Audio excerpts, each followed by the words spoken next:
Hello guys, आप सभी को मेरे चैनल कृष्णा मैथमेटिक्स क्लासेस में आप सभी को स्वागत है। आज हम लोग पढ़ने वाले हैं क्लास 9th का गणित का चैप्टर 1 संख्या पद्धति के बारे में।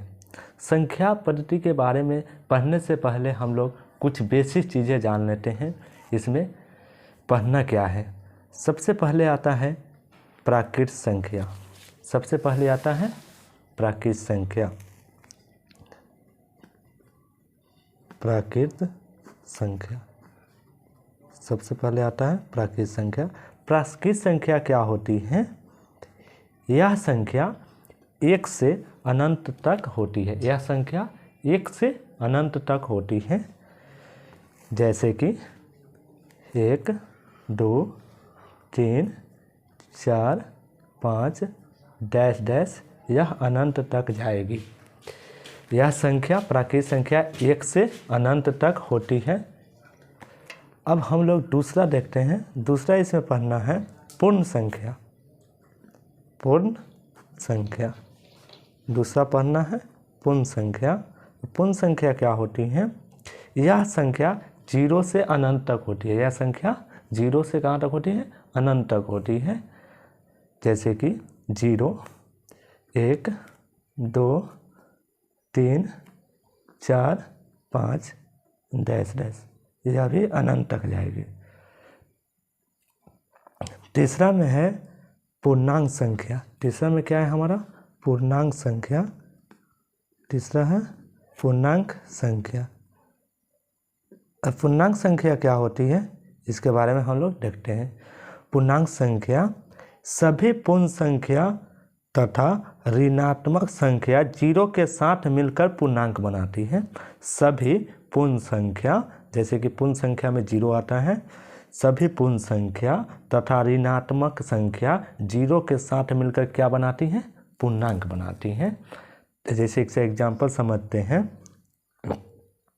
0 1 2 3 4 डैश, इधर -1 -2 -3। देखिए यहाँ पे पूर्ण संख्या और ऋणात्मक दोनों मिलकर क्या बना रही है? पूर्णांक संख्या बना रही है। इधर वाले को हम लोग कहेंगे ऋणात्मक। इधर वाले को क्या कहेंगे? ऋणात्मक। और इधर वाले संख्या को क्या कहेंगे? 0 के इधर वाले संख्या को धनात्मक। इधर वाला संख्या को क्या कहेंगे? धनात्मक। देखिए यहाँ पे पूर्ण संख्या, जो पूर्ण संख्या के साथ ऋणात्मक मिलकर क्या बना रही है? पूर्णांक बना रही है। अब आगे हम लोग देखते हैं। आगे है अभाज्य संख्या। अभाज्य संख्या। अभाज्य संख्या। अभाज्य संख्या क्या होती है, इसके बारे में देखते हैं। 1 से बड़ी वे प्राकृत संख्या, 1 से बड़ी वे प्राकृत संख्या जो 1 या स्वयं के अलावा किसी और से विभाजित न हो, यानी किसी और से भाग न लगे। यह 1 या स्वयं के अलावा किसी और से भाग न लगे। जैसे एग्जाम्पल में समझते हैं। 2 3 5 7 11।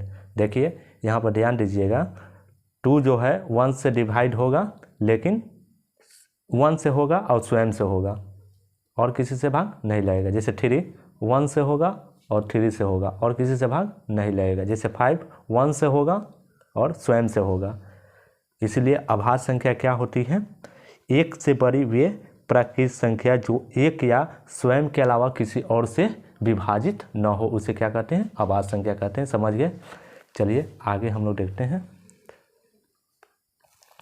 आगे 5 नंबर में है भाज्य संख्या। भाज्य संख्या क्या होती है, इसके बारे में हम लोग समझते हैं। आगे है भाज्य संख्या। भाज्य संख्या क्या होती है? 1 से बड़ी वे प्राकृत संख्या जो 1 या स्वयं के अलावा किसी और से विभाजित हो जाए, यानी कि वे 1 से विभाजित हो जाए और किसी और से भी विभाजित हो जाए, उसे क्या कहते हैं? भाज्य संख्या कहते हैं। जैसे एग्जाम्पल में हम लोग समझते हैं। 4 9 16 18। देखिए यहाँ पर 4 1 से भी विभाजित होगा, 2 से भी विभाजित होगा और 4 से भी होगा। यहाँ पर 3 देखिए, भले 9 सॉरी 9 देखिए, यह 1 से भी हो जाएगा, 3 से भी हो जाएगा और 9 से भी हो जाएगा, यानी कि यह अदर संख्या से भी विभाजित हो रहा है। इसे क्या कहते हैं? भाज्य संख्या कहते हैं। चलिए आगे देखते हैं। आगे 6 नंबर में है परिमेय संख्या। परिमेय संख्या आगे है परिमेय संख्या क्या होती है, इसके बारे में हम लोग समझते हैं। यह वैसी संख्या होती है जिसे p/q के रूप में हम व्यक्त कर सकते हैं यानी लिख सकते हैं। वैसी संख्या जिसे p/q के रूप में लिखा जा सके उसे क्या कहते हैं? परिमेय संख्या कहते हैं। जैसे कि एग्जाम्पल में समझते हैं 2/3, 4/2, 4/6, यह क्या है? p/q के रूप में है, यह p/q के रूप में है। इसको क्या कहेंगे हम लोग? परिमेय संख्या। इसका परिभाषा क्या हो जाएगा?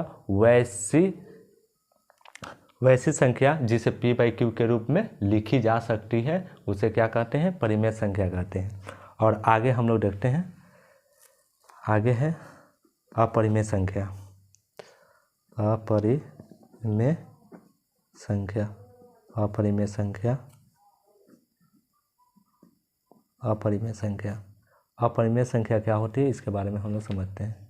अपरिमेय संख्या तो वैसी संख्या जो p/q के रूप में नहीं लिखी जा सकती हो उसे क्या कहते हैं? अपरिमेय संख्या कहते हैं। वैसी संख्या जिसे p/q के रूप में आप नहीं लिख सकते हैं वो इसको क्या कहते हैं? अपरिमेय संख्या कहते हैं। जैसे कि पाई को हम लोग p/q के रूप में लिख सकते हैं? नहीं लिख सकते हैं। लेकिन इसी का एक रूप होता है 22/60 जिसको p/q के रूप में है, उसे हम लोग क्या कहते हैं? परिमेय संख्या कहते हैं। लेकिन पाई को हम लोग परिमेय संख्या नहीं कह सकते हैं, यह एक अपरिमेय संख्या है। जैसे कि √2, इसको हम p/q के रूप में लिख सकते हैं? नहीं लिख सकते हैं, क्योंकि रूट से बाहर नहीं आएगा तो p/q के रूप में तो होगा नहीं। अब आगे हम लोग देखते हैं, जैसे √3, ये भी नहीं लिखा जा सकता है p/q के रूप में, इसलिए ये सारी संख्या क्या है? अपरिमेय संख्या है। ठीक, अब आगे देखते हैं हम लोग 8 नंबर में वास्तविक संख्या।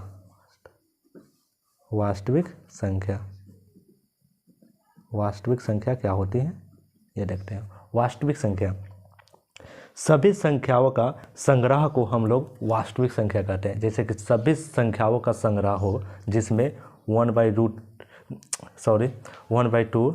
√3 या कुछ भी है 4/2, ऐसी कोई भी संख्या हो, यानी कि परिभाषा में ही कहा जा रहा है सभी संख्याओं का संग्रह को वास्तविक संख्या कहते हैं। पूरी संख्या जो पूर्णांक हो गया, चाहे प्राकृतिक संख्या हो गया, अभाज्य हो गया, ये सब सभी संख्याओं के संग्रह को क्या कहते हैं? वास्तविक संख्या कहते हैं।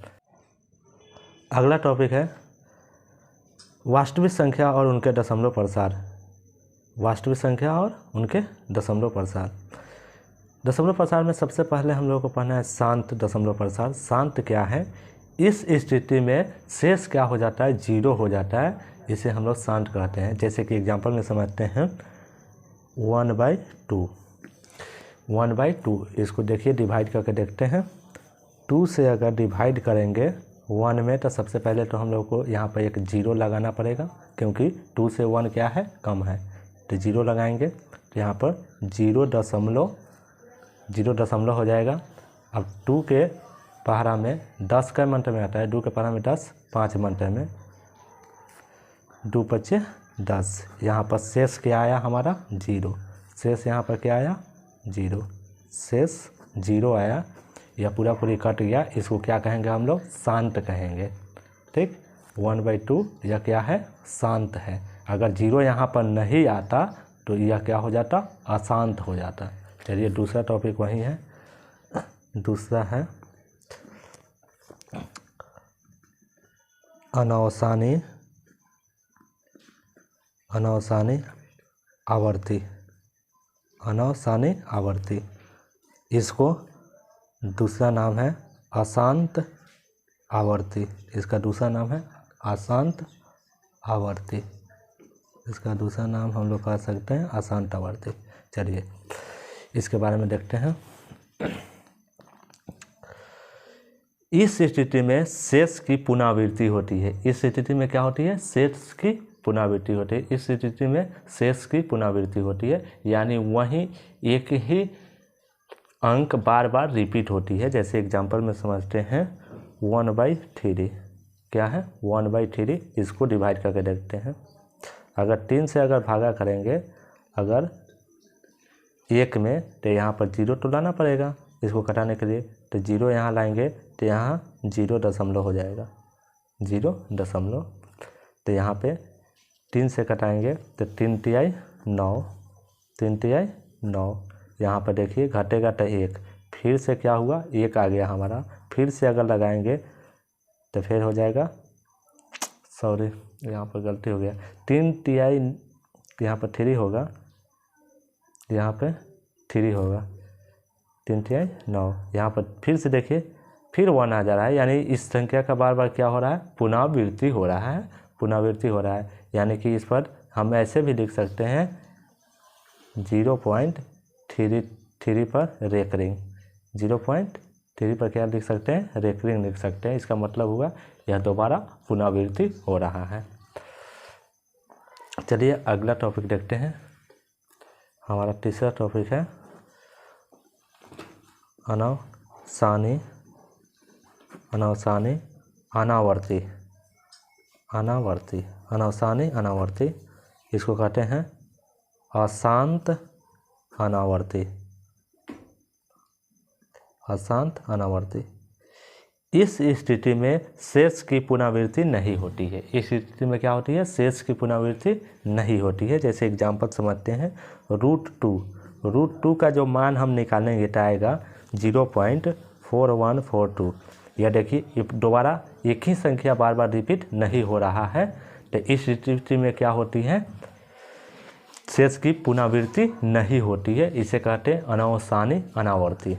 जैसे कि पाई 3.14 यह भी क्या हो रहा है 1 बार बार रिपीट नहीं हो रहा है। यहाँ पर 3.14 यह भी अलग अलग प्रकार की संख्या आ रहा है, यानी कि यह पुनरावृत्ति नहीं हो रहा है। इसे क्या कहेंगे अनावसानी आवर्ती कहेंगे। चलिए अगला वीडियो में हम लोग अगला टॉपिक देख रहे हैं।